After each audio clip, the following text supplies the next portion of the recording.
مولينكس يفجر مفاجأة داخل قاعة المحكمة. أنا جزائري ولست مغربيا. تفاصيل الجلسة وما أثارته من جدل.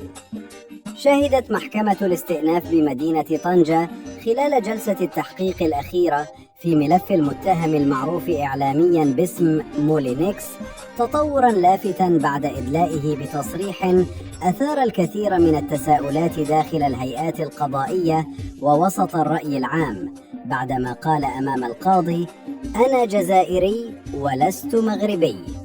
بحسب مصادر حضرت الجلسة، جاء تصريح المتهم بشكل مفاجئ، إذ رفع صوته مؤكداً أن جذوره ليست مغربية وأنه من أصل جزائري.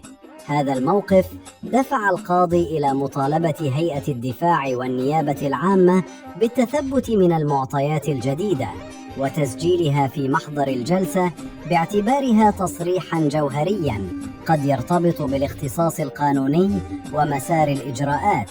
وتقول مصادر قانونية إن هذا النوع من التصريحات يلزم المحكمة بالتحقق من هوية المتهم عبر وثائق رسمية.